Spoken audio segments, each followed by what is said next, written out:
Hello everyone, and welcome to another edition of What's Up Doc.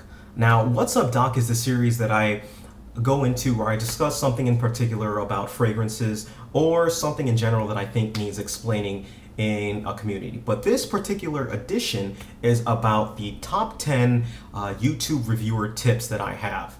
Now, why am I actually doing this? I'm doing this for a couple of reasons. The first reason and foremost is another reviewer in the fragrance community, arguably the most famous and the most successful reviewer that we have, Mark, also known as Robes08 is his YouTube channel name, as well as the Fragrance Guru, has actually had another competition that he has going out called the Fragrance Idol. This is a competition where he basically encourages people to create YouTube channels, do fragrance reviews, or do whatever they want regarding fragrance and put their unique spin on it, but basically encourages them to get channels up and running and contribute to the YouTube community. Now, I am highly in favor of this. I love the idea. I applaud him for doing it. And the reason I'm really keen on it is because of the fact that I really think comments-wise, everyone has an opinion that matters. Everyone's opinion, your opinion is no greater than mine. My opinion is no greater than yours. Everyone's opinion matters, and I love hearing different opinions, especially about something that's purely subjective, which is fragrances, from everyone. So applaud him on that, and that is the reason actually why I am doing this video now. I was going to hold off for a later date to actually do this, but I decided, you know what, it seems like the perfect time. I've got more viewers coming on, and I wanted to give my top 10 list of suggestions. Now, this isn't just for fragrance reviewers. You can, if you're a watch reviewer, if you decide to review video games, whatever you decide to review, this is applicable for you. And I wanted it to keep as being kind of as general as possible. The examples that I'll give will be highly concentrated on my own personal experience, which is from fragrance reviews, but you can use these tips and suggestions for any type of situation. So with that out of the way, let's go ahead and dive right into the top 10 list. Starting with number 1, we have what I call have a plan. This is my number 1 suggestion. I'm sorry, not in order of importance, but my first suggestion, and that's have a plan. Now, why should you have a plan? Having a plan really sets the tone for your channel and allows you to take in ideas and allows you to structure your channel in a way that it gets more subscribers and brings in more suggestions. You are the CEO, you are the president of your channel. So everything that you create, everything that you put out on your channel pretty much goes by you and is decided by you. And that's a great thing. That's something that you should really take advantage of. And I think a lot of people, when they get their channels up and running, don't really realize it until it's really told to them. So you're the CEO. What is your channel about? What are you going to put on there? Personally, I decided only fragrances or fragrance related things are going to be put on my channel. So everything that I put on it is around, at least centered around that. My very first video that you see back there is a video that I have from around, but that's just some for sentimental reasons. Once I start reviewing fragrances, that was pretty much going to be up there. And in fact, I'm actually probably going to make that video private and just completely wipe it out from the channel. But who's your target audience? This is still part of suggestion 1. Who's your target audience? Who are you targeting? Who do you want to see your videos? For me, I wanted pretty much everyone to see my videos. I didn't want to make it exclusive in a way and what I thought was only just selected for a couple people. So from the fragrances that I review, what you're going to see on my channel is you're going to see cheapy fragrances, you're going to see designer fragrances, you're going to see the higher end niche fragrances, you're going to see all kinds. I don't want to focus on one particular aspect and neglect the rest. So I want to make something open for everyone. I want my channel to target the normal person who doesn't even really think about fragrances, the person who decides, hey, I'm looking at this Chanel Eau Homme, I wonder what it's like. Let me do a search on YouTube or let me do a search on Google. Let's see what comes up. If my review pops up for him and he can go ahead, look at that review, decide what he wants from it, I think I've met my goal. And so that's what my target audience is. So you have to decide what your target audience is. If you are a watch reviewer and you get really specific and in-depth, maybe that's your target audience. You want people who are also other watch enthusiasts and know what they're talking about, whether it be, Swiss-made watches, Japanese-made watches. I'm not a a big watch fiend, but you get what I mean. You want to target your audience, and that way you can tailor your videos to draw in that audience and engage with them. At the same time, also try and set a schedule. Now, personally, I'm bad at this, and the reason why it's tough for me to set a schedule is because of the amount of things that I'm actually doing outside of YouTube. But it is helpful to have a schedule so that when people know exactly when to expect videos from you. Generally, for me, I just release videos. I try and release at least 1.5 or 1.5 videos a week. It usually comes out to obviously about 6 a month, sometimes more, sometimes a little less, but I'm constantly ramping up, and that's a calculated decision that I've actually made. The reason why I didn't want to put out so many videos at first was simply because of the fact that I felt that I wanted to give people a little bit more, a better impression of who I am. Kind of wanted to build up my subscriber base slowly and then go from there. So that was the overall plan for my channel, and I've since, stuck to it. Number 2, be flexible and consistent at the same time. What does that mean? That's kind of a weird put together. What does it mean to be flexible, and what does it mean to be consistent at the same time? There are a couple things. First thing with be flexible. Earlier when I said number 1, to have a plan for your channel, again, that's a very good idea, but it's also very important at the very same time to have the ability to adjust your channel and to change it up so that you accommodate different new things that come in. A perfect example is this video. I wasn't planning on putting this video out now. I was planning to do it towards the end of the year, but you know what? Circumstances came up, and this is an ideal time to put out the video, so I put it in. At the same time, you want to be consistent. Consistent catchphrases. We have other fragrance reviewers in particular who have catchphrases that they're known for. Look at Al, the fragrance fanatic, or Street Sense. He has a couple catchphrases, or don't rub it in catchphrase. He's got another catchphrase, I respect that.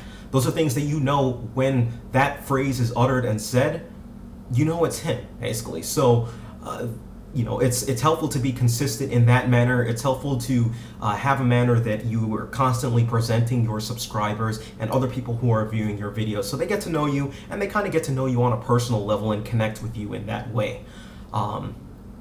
So be consistent, and at the same time, be flexible. Number 3, audio and video. This is one aspect that I think is overlooked by a lot of reviewers, not just fragrance reviewers, but watch reviewers, any type of reviewers that come on, or vloggers that come on. Audio and video is a very important aspect of your videos. Audio, make sure that it's pleasant to actually hear you talk. There's no scratching on the video. There's no frequent interruptions on the video. Make sure your video is in sync with how you are talking. I have had some problems with this in the past. If you look at some of my earlier videos, you'll start to see them going out of sync, and that's, they turned out to be codec issues. But the bottom line is that I took some time to figure out what the actual issue was and fixed it so that people who viewed my videos no longer saw me out of sync when I was talking with what they were seeing on screen. Same thing goes with the video.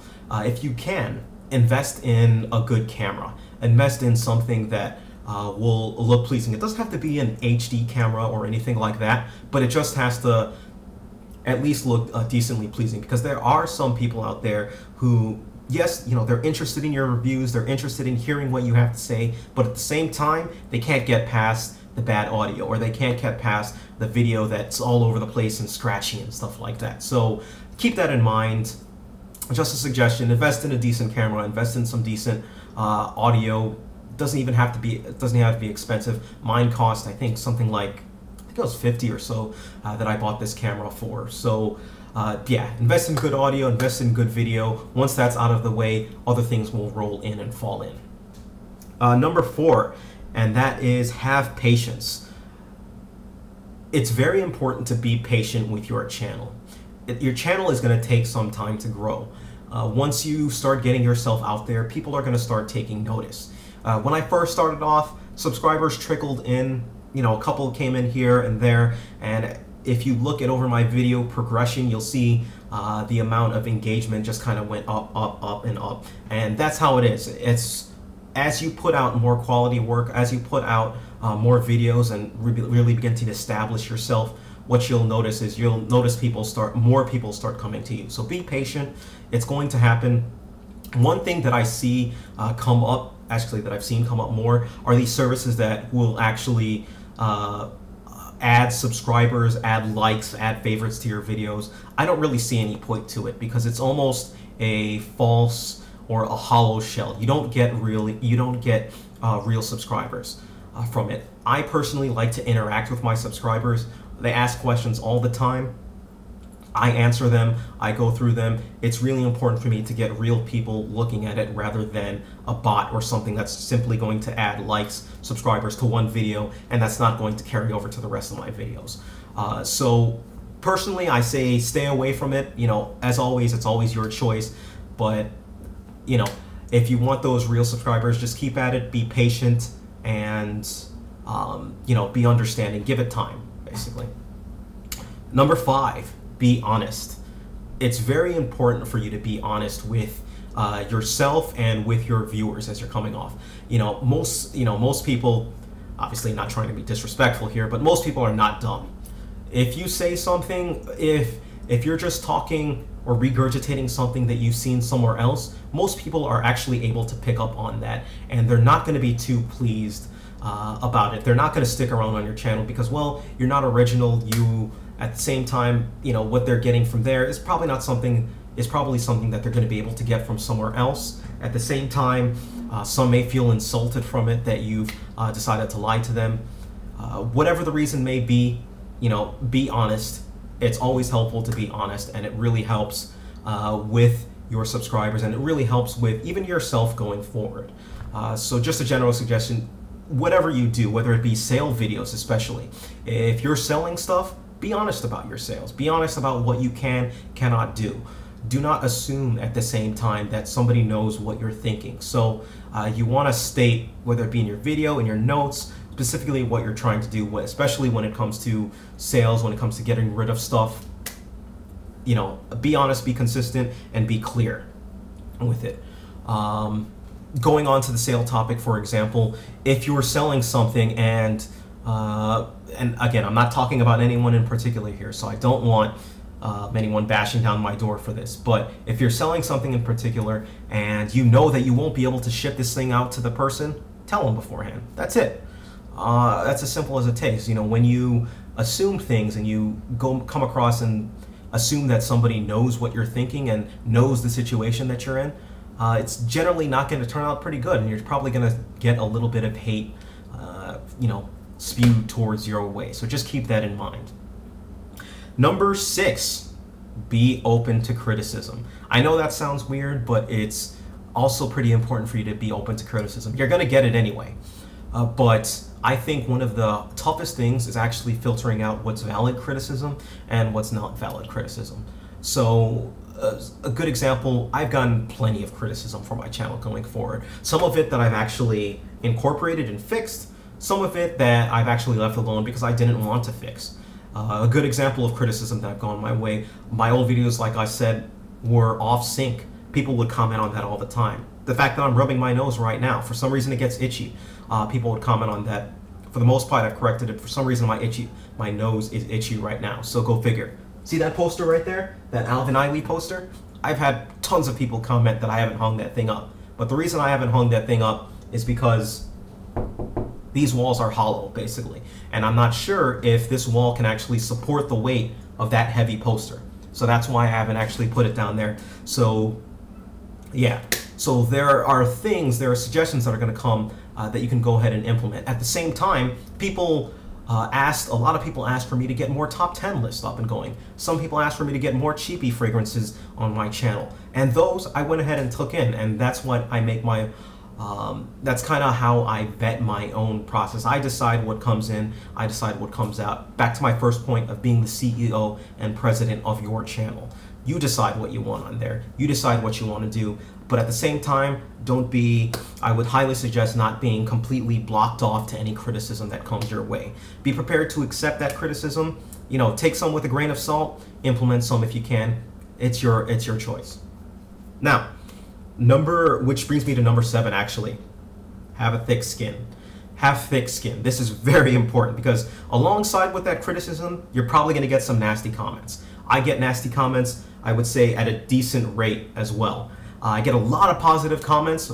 You know, by far and large, the most of my comments are highly positive. 99% of them are, but that 1% you're going to get comments that are just plain mean, some that are just plain hurtful, some that have absolutely nothing to do with, again, I do fragrance reviews, some that have nothing to do with fragrance reviews. I have some people, a good example, I have some people who have basically come out and just said nigger comments, basically. I mean, I get rid of those off my channel just because I don't have time for it. It doesn't bother me though.